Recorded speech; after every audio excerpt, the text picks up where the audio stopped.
Boas-vindas a mais uma investigação detalhada. É um prazer estar aqui para esse mergulho. Hoje a gente tem uma missão, incrivelmente empolgante pela frente. A gente vai pegar um material que, à primeira vista, pode parecer denso e puramente acadêmico. Muito acadêmico, convenhamos. Exato. E nós vamos transformá-lo em algo totalmente aplicável. Nós temos em mãos um compilado exaustivo de microeconomia, com um foco gigantesco na teoria dos jogos. Que é o tipo de conteúdo geralmente reservado para quem está prestando aqueles exames de altíssimo nível, né? Para mestrado em economia, como a ANPEC. Isso. Mas a nossa missão hoje não é ajudar ninguém a passar em uma prova. A ideia é extrair o ouro puro dessas páginas, transformar essa teoria em um verdadeiro manual prático. Um manual sobre o comportamento humano e corporativo. Perfeito. E o que a gente vai dissecar hoje cobre absolutamente tudo sobre como as decisões são tomadas no mundo real. Sim, desde os fundamentos mais básicos, tipo o famoso equilíbrio de Nash, até modelos altamente complexos de oligopólios. Guerras de preços, estratégias de localização geográfica. Na verdade, um mapa detalhado de como agentes racionais agem quando o resultado final depende intimamente do que a outra parte faz. Entender essas engrenagens ocultas muda completamente a forma como qualquer pessoa enxerga a concorrência ao redor. Com certeza. E fica aqui uma garantia para quem está nos ouvindo. Independentemente do nível de conhecimento prévio sobre economia ou matemática, essa nossa conversa vai servir como um atalho brilhante. Um atalho direto para a prática. Exato. Ao final desta análise, quem acompanha a gente terá ferramentas suficientes para ser a pessoa mais bem informada e com a visão mais afiada na próxima reunião de negócios ou de planejamento estratégico. É sobre decifrar a matriz de incentivos da vida real. E como a gente começa a quebrar esse código? Bom, vamos desempacotar isso. Todo esse estudo começa construindo o alicerce da estratégia com o que é chamado de jogos estáticos de informação completa. Basicamente, são aquelas interações simultâneas, onde todo mundo conhece as regras do jogo. Sabe quais são os prêmios na mesa? Isso, e cada um busca o melhor resultado para si mesmo. Esse é o cenário perfeito para introduzir o conceito de solução mais influente de toda a teoria, o equilíbrio de Nash. Que é genial, diga-se de passagem. É muito elegante. A intuição por trás desse equilíbrio é a de uma situação de estabilidade. É um ponto onde nenhum jogador tem incentivo para mudar de estratégia sozinho. Ninguém quer ser o único a dar um passo diferente. Exatamente. A escolha de cada um é a melhor resposta possível às escolhas que os outros fizeram. Quando a poeira baixa e todo mundo revela a sua jogada, ninguém olha para trás e diz: nossa, eu deveria ter feito diferente dado o que o meu adversário fez. O exemplo clássico que ilustra isso perfeitamente é o dilema dos prisioneiros. Se a gente imaginar dois suspeitos de um crime sendo interrogados em salas separadas. Clássico. Se os dois ficarem em silêncio, ou seja, se eles cooperarem um com o outro, ambos pegam uma pena leve, digamos 1 ano de prisão. Mas a polícia oferece um acordo. A famosa delação premiada. Exato. Se um confessar e trair o parceiro, sai livre, enquanto o outro pega 10 anos. Agora, se os dois confessarem, ambos pegam 5 anos. A matemática cruel dessa situação dita que trair é sempre a melhor opção individual. Independentemente do que o outro faça. Sim. O resultado: os dois confessam, pegam 5 anos cada um e perdem a chance de pegar apenas 1 ano se tivessem simplesmente ficado calados. E é aí que muita gente boa de mercado tropeça. Existe uma confusão gigantesca entre essa estabilidade estratégica que a gente acabou de descrever e a chamada eficiência de Pareto. Uma distinção crucial. Muito. O equilíbrio de Nash, no dilema dos prisioneiros, que é a traição mútua, é perfeitamente estável. Nenhum dos dois prisioneiros quer mudar de ideia unilateralmente. Porque se um deles decidir voltar atrás e ficar em silêncio sozinho, a pena dele salta de 5 para 10 anos. Pior cenário possível para ele. Exato. Mas esse resultado não é eficiente no sentido de Pareto. Porque existe aquele cenário onde Onde os dois estariam melhores, se simplesmente tivessem ficado em silêncio desde o começo. A eficiência de Pareto estabelece que uma situação só é eficiente se não for possível melhorar a vida de alguém sem piorar a de outro. Então o equilíbrio de Nash frequentemente resulta em um cenário coletivamente subótimo. Todo mundo perde em conjunto por seguir a lógica puramente individual. Perfeito. E se a gente traduzir isso para o mundo real dos negócios, isso explica por que a colaboração falha o tempo todo. Pense em 2 postos de gasolina concorrentes na mesma avenida. Um de frente para o outro? Isso. Se um baixa o preço para atrair clientes, o outro é obrigado a baixar também. Eles entram em uma guerra de preços até que a margem de lucro de ambos seja destruída. A racionalidade isolada leva ao pior cenário comum. Mas e quando não existe uma estratégia dominante óbvia? Como assim? E quando o jogo não tem uma escolha clara? Como no caso dos prisioneiros ou dos postos de gasolina. Se a gente pensar em um jogo de par ou ímpar, onde um quer coincidir e o outro quer divergir. Ah, sim. É aqui que a coisa fica realmente interessante. Nós entramos no terreno das estratégias mistas. O material traz uma analogia fantástica do futebol. A cobrança de um pênalti entre um goleiro e um batedor. Uma analogia maravilhosa para ilustrar o impasse. O batedor quer maximizar a chance de fazer o gol, enquanto o goleiro quer minimizar essa exata mesma chance. É um conflito puro. Total. Se o batedor sempre chutar o canto direito, o goleiro percebe o padrão e sempre pula para a direita. Se o goleiro sempre pula para a esquerda, o batedor passa a chutar sempre na direita. Nesses casos, nunca haverá um equilíbrio estável se eles escolherem uma única ação com 100% de certeza. Que é o que a teoria chama de estratégias puras. Isso! A solução genial proposta por John Nash foi provar que, mesmo nesses cenários de puro conflito, existe um equilíbrio, desde que os jogadores comecem a misturar-se as jogadas. Pera, então a solução matemática rigorosa para um pênalti ou para uma competição acirrada de mercado é literalmente jogar uma moeda pro alto e deixar a sorte decidir? Longe disso. Não é sorte cega, é probabilidade calculada. O objetivo de misturar as jogadas, de randomizar as decisões, é seguir o que chamamos de princípio da indiferença. Princípio da indiferença. O estrategista distribui a probabilidade das próprias ações de uma forma matemática exata. O objetivo é tornar o adversário completamente indiferente entre as opções que ele tem. Como isso funciona na prática do pênalti? Se um batedor calibrar suas chances perfeitamente, chutando para a direita em uma porcentagem muito específica das vezes, o ganho esperado do goleiro ao pular para a direita será matematicamente idêntico ao ganho esperado se ele pular para a esquerda. Então a ideia é deixar o oponente no escuro absoluto, sem nenhuma pista de qual é a melhor escolha a se fazer. Ele fica indiferente porque qualquer lado dá na mesma, estatisticamente. Exatamente. E isso nos leva diretamente aos jogos estritamente competitivos, os famosos jogos de soma zero. Aquelas situações onde o ganho de uma empresa é a perda exata da outra. Para esses cenários de conflito puro, a teoria introduz o teorema Minimax de John von Neumann.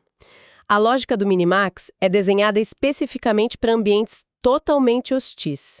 Um verdadeiro campo de batalha. A ideia central é agir de forma a minimizar a perda máxima possível. Em jogos de soma zero, usando essas estratégias mistas que discutimos, o valor que um jogador consegue garantir para si mesmo, o seu piso, acaba sendo exatamente igual ao valor máximo que o oponente consegue limitar, o teto. Onde esse piso e esse teto se encontram é o ponto de equilíbrio do jogo. É como uma dança onde uma pessoa tenta empurrar o teto para baixo e a outra tenta empurrar o chão para cima, até ficarem esmagados no mesmo ponto exato. Uma ótima imagem visual. Mas até agora o nosso foco tem sido em jogos simultâneos, onde tudo acontece ao mesmo tempo, como na cobrança do pênalti. Só que na vida real, muitos negócios funcionam em turnos, como um jogo de xadrez. Sim, a dinâmica muda. Como a estratégia muda quando o fator tempo entra na equação. Essa é a transição para os jogos sequenciais. E há uma distinção conceitual fortíssima aqui entre informação completa e informação perfeita. Duas coisas que parecem sinônimos, mas não são. De forma alguma. Informação completa, como a gente viu, significa que todos conhecem os prêmios e as regras do jogo. Mas informação perfeita é sobre ter a visão total do tempo e da história das jogadas. A linha do tempo inteira visível. Isso. Ocorre quando cada jogador, na sua vez de jogar, sabe exatamente todas as escolhas que foram feitas no jogo até aquele exato milissegundo. Um jogo de xadrez é um jogo de informação perfeita. Todas as peças estão ali, visíveis no tabuleiro. Já um jogo de pôquer, onde as cartas estão viradas para baixo, é de informação imperfeita. E a principal ferramenta para resolver esses jogos baseados em turnos que costumam ser desenhados naqueles diagramas de árvores de decisão gigantescas é a indução retroativa. Backward induction. Basicamente, a arte de olhar do fim para o começo. Como o xadrez tem um fim claro e não tem informações ocultas, a matemática prova que ele tem um resultado previsível, pelo teorema de Zermelo. Isso mesmo. Se fosse possível para um supercomputador calcular do último checkmate até o primeiríssimo movimento dos peões, o vencedor ou o empate seria conhecido antes mesmo de a partida começar. Esse conceito de raciocinar de trás para frente cria o que a economia chama de equilíbrio de Nash perfeito em subjogos.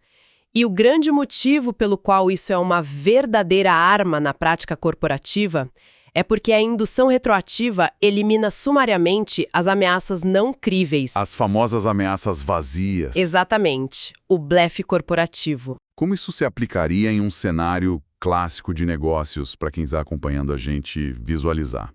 Vamos pensar em um mercado dominado por uma grande empresa incumbente, aquela gigante monopolista. E há uma startup estudando entrar nesse mesmo setor. A empresa gigante lança um comunicado velado dizendo que, se a startup entrar, ela vai reduzir os preços a um nível tão baixo que iniciará uma guerra de preços destrutiva. Tentando assustar a concorrência antes mesmo de ela nascer? Exato. Em uma análise superficial, a startup poderia se assustar e desistir de lançar o produto. Mas, se o estrategista da startup usar a indução retroativa, ele vai olhar para o final da árvore de decisão, para o último nó do diagrama. Ele vai se projetar no futuro. Ele pensa da seguinte forma: se nós entrarmos de fato no mercado, será que essa gigante realmente vai iniciar uma guerra que vai destruir os próprios lucros bilionários dela apenas para nos punir? E a resposta racional, no último estágio? É não. A gigante vai preferir acomodar a nova empresa no mercado, perdendo uma pequena fatia para salvar suas próprias margens de lucro globais. Sensacional. Ameaçar explodir o barco onde as duas empresas estão não é uma ameaça crível. Sabendo disso desde o começo, a startup simplesmente ignora o blefe e entra no mercado. E a gigante recua, porque é a atitude racional no subjogo final. Mas as interações corporativas raramente acabam em um único movimento, certo? A startup entra e a vida continua. O que acontece quando essas empresas são forçadas a competir e interagir todos os dias, ano após ano? Aí, nós entramos na sombra do futuro. Os jogos repetidos. A repetição das interações muda tudo. A repetição é o que possibilita resultados que seriam matematicamente impossíveis em uma rodada única. Mas há um detalhe que quebra a intuição de muita gente. Se o jogo for repetido, mas tiver um horizonte de tempo finito e conhecido por todos, a cooperação desmorona desde o dia número 1. Isso soa muito contra-intuitivo. Se duas empresas sabem que vão competir por exatamente 10 anos, digamos, em uma concessão pública, por que elas não formam um acordo de paz tácito e lucram juntas nos 9 primeiros anos? A culpa é novamente da indução retroativa. Se a gente pensar na última rodada, o ano 10, não há mais amanhã. Não há como punir ninguém no ano 11. Acabou a sombra do futuro. Então, no ano 10, a melhor resposta racional é trair o acordo e tentar roubar todo o mercado, voltando à lógica fria do dilema dos prisioneiros. Mas se algumas das empresas sabem com absoluta certeza que serão traídas no ano 10, o ano 9 se torna, na prática, a última oportunidade de levar alguma vantagem. Então elas se traem no ano 9. E esse raciocínio vai cascateando para trás ano a ano, Desencadeando a traição até a primeiríssima rodada. O fim conhecido simplesmente envenena o começo. Mas o antídoto para isso, segundo as fontes, é a incerteza.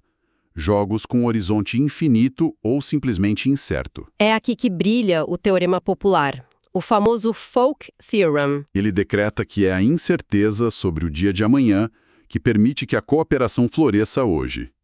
A aplicação mais visível disso é a formação de cartéis taciturnos em duopólios através de algo chamado estratégia de gatilho. Trigger estratégia. Essa estratégia funciona como um verdadeiro pacto de sangue corporativo. Pense em duas companhias aéreas, por exemplo. Elas concordam tacitamente em manter os preços das passagens altíssimos em uma determinada ponte aérea. Um acordo silencioso de não agressão. A regra oculta é: nós cooperamos totalmente, mas se houver um único desvio, se uma de vocês baixar o preço em R$ 5 para tentar lotar o avião na véspera de um feriado, a outra aperta o gatilho. E a partir desse momento, a punição é uma guerra de preços predatória para todo sempre, e a matemática que sustenta essa trégua tensa baseia-se em uma variável fundamental: o fator de desconto. Muitas vezes representado pela letra grega delta nas equações. A matemática da paciência.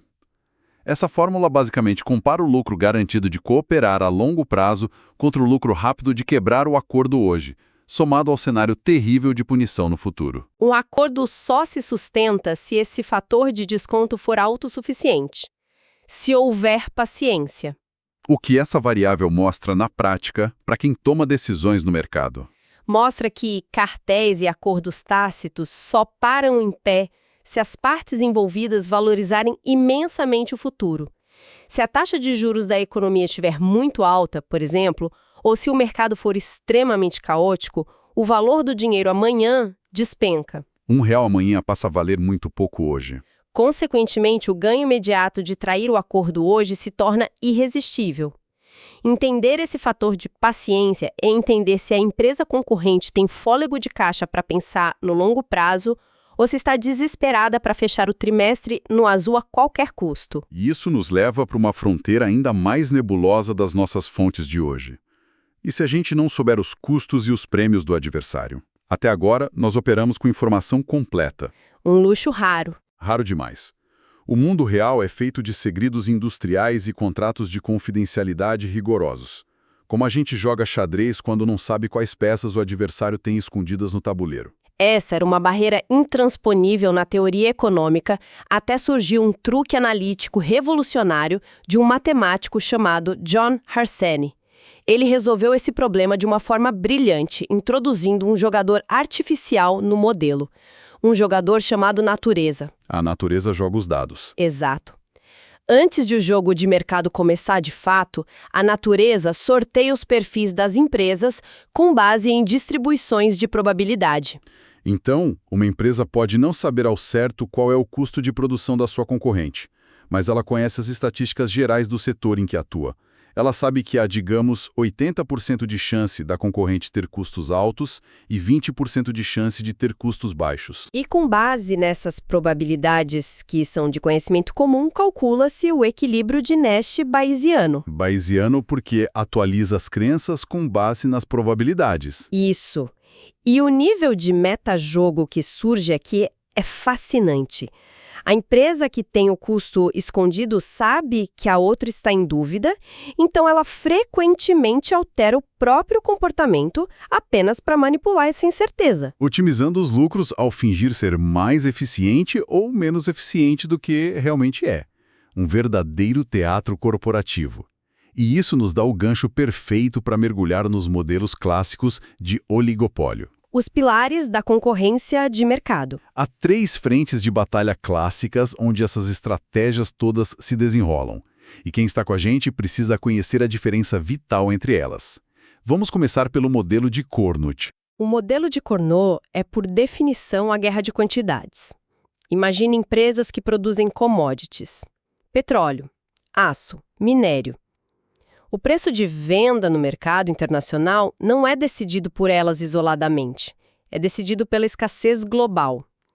Então, o jogo simultâneo aqui é decidir apenas o quanto produzir e extrair. Cada empresa tenta adivinhar o volume exato que a outra vai jogar no mercado amanhã. Porque se produzirem demais juntas, inundam o mercado. O preço da commodity despenca e destrói o lucro de todas as operações simultaneamente.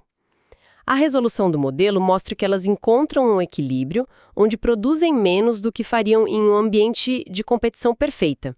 E com isso garantem um preço artificialmente inflado e lucrativo. Mas e quando a briga não é por quantidade produzida, mas diretamente é pelo preço da etiqueta na prateleira? Aí entra o modelo de Bertrand. E os resultados aqui, segundo os textos, são brutais. Brutais é a palavra certa. O modelo de Bertrand ilustra a guerra de preços. E ele carrega consigo o que chamamos de paradoxo de Bertrand. Por que paradoxo? Porque ele prova que se duas empresas vendem produtos absolutamente idênticos como dois fabricantes de um mesmo remédio genérico, e a única arma que elas têm é o preço, basta ter dois competidores para o mercado colapsar inteiro. Apenas 2? Sim.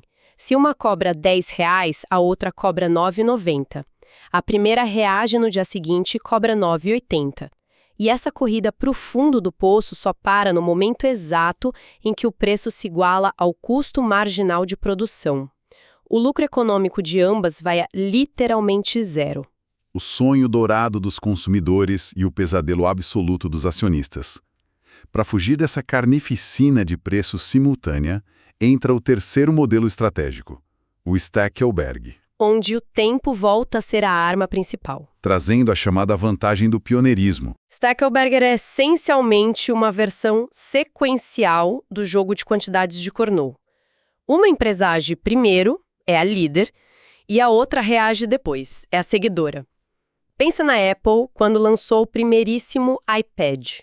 Ao agir primeiro e fazer um investimento colossal em capacidade produtiva e marketing, a líder se compromete de forma irrevogável com uma fatia gigante do mercado. Ela finca a bandeira no chão primeiro. Quando os concorrentes acordam e correm para lançar os seus próprios tablets, eles já encontram o mercado parcialmente saturado pelas fábricas da líder. A seguidora é forçada, puramente pela matemática do mercado, a encolher a sua própria meta de produção para não inundar o mercado e destruir os preços para todo mundo. A empresa que se move primeiro garante a maior fatia do bolo simplesmente por ter tido a coragem de se comprometer antes. É uma dinâmica de força irresistível. Mas e se as empresas não quiserem se destruir em guerras de preços, nem precisarem antecipar produções gigantescas? E se a competição for resolvida através de espaço e design? Um outro tipo de tabuleiro. Exato. É aqui que nós chegamos no modelo que, lendo as fontes, me deu um genuíno momento de revelação. A diferenciação de produto e a cidade linear de Hotelling. A premissa é assustadoramente simples, mas as conclusões explicam um mundo físico ao nosso redor com uma precisão cirúrgica. Vamos pensar em uma rua reta e longa, com os consumidores espalhados de ponta a ponta. O modelo de Hall do Hotelling é a chave mestra para entender como as empresas se posicionam fisicamente. Imagine dois carrinhos de sorvete competindo em uma praia de 1 quilômetro de extensão, debaixo de um sol forte. Onde eles devem estacionar os carrinhos? A resposta depende inteiramente de como eles competem entre si. Se o preço do sorvete for tabelado, fixado pela prefeitura ou pelo fornecedor exclusivo, a única forma de um vendedor ganhar mais clientes é estando geograficamente mais perto deles. E o que a matemática desse modelo prova que vai acontecer? Prova que ambos os carrinhos vão se mover inexoravelmente para o exato centro da praia. Eles vão parar um colado no outro. O princípio da diferenciação mínima. E é por isso que a gente sai na rua e vê redes de fast food idênticas agrupadas na mesma praça de alimentação ou na mesma quadra. Ou canais de televisão abertos transmitindo formatos de programas completamente idênticos aos domingos no mesmo horário da tarde. Como o preço não é um fator de disputa nesses casos, eles convergem para o centro absoluto para tentar roubar a maior fatia possível da audiência ou do público médio. A famosa briga pelo eleitor de centro na política segue exatamente essa mesma lógica de Hotelling, inclusive. Mas a grande virada desse raciocínio ocorre quando essas empresas têm a liberdade de competir por preço. Aí a coisa muda de figura. Se os dois carrinhos de sorvete ficarem grudados no centro da praia, cobrando preços diferentes e livres, eles recaem imediatamente naquela armadilha fatal do modelo de Bertrand. Como os produtos estão no mesmo lugar, o consumidor vai simplesmente dar 2 passos para o lado e comprar o mais barato, iniciando a guerra de preços até o lucro zero. E para evitar esse suicídio financeiro conjunto, a estratégia ótima dita que eles fujam desesperadamente um do outro. Eles correm para os extremos opostos da cidade ou da praia. A diferenciação máxima. Ao se distanciarem geograficamente o máximo possível, eles adicionam um atrito importantíssimo na decisão do consumidor: o custo de transporte. A caminhada na areia quente. Exato. Se uma pessoa está na ponta esquerda da praia e quer um sorvete, a caminhada até o carrinho que está lá na ponta direita custa muito suor, tempo e esforço. O carrinho mais próximo se torna uma espécie de quase monopólio para aquele cliente local. Essa diferenciação física amortece a competição direta, cria mercados cativos e permite que ambas as empresas cobrem preços consideravelmente mais altos, sem perder o cliente para o vizinho, salvando as margens de lucro de todo mundo. Então, o que tudo isso significa? Nós navegamos desde prisioneiros traindo uns aos outros em salas frias de interrogatório, passamos por empresas blefando em guerras globais de mercado com a indução retroativa e chegamos a carrinhos de sorvete escolhendo milimetricamente o seu ponto na areia. Uma jornada completa pelas interações estratégicas. Como a gente destila toda essa complexidade em uma vantagem prática, no final das contas? Se a gente conectar isso ao quadro geral da vida real, o que esse estudo aprofundado de teoria dos jogos nos oferece não é um conjunto de fórmulas abstratas só para passar em provas difíceis. Ele entrega um mapeamento definitivo dos sistemas de incentivos que governam a sociedade, as negociações e os mercados globais. Identificar rapidamente em qual estrutura competitiva um negócio está operando dita a diferença literal entre prosperar ou falir. Totalmente. Se a dinâmica de um setor for parecida com Cournot, Stackelberg, Bertrand ou Hotelin, as decisões de preço, capacidade de produção e localização devem mudar drasticamente de acordo com o modelo. Entender se há informações ocultas e calcular as probabilidades do concorrente deixa de ser intuição de empresário e passa a ser ciência pura. E para quem nos ouve, absorver esses conceitos transforma de vez qualquer abordagem de negócios. Significa que, ao entrar em uma próxima negociação importante, ao lançar uma startup, ou até mesmo definir o preço de um serviço como autônomo, a postura não será mais puramente reativa. Nunca mais. A ideia é aplicar a indução retroativa de forma natural. Olhar para o final das consequências, identificar as ameaças que não passam de blefes vazios e ameaças não críveis, calcular o fôlego financeiro e o fator de paciência da outra parte.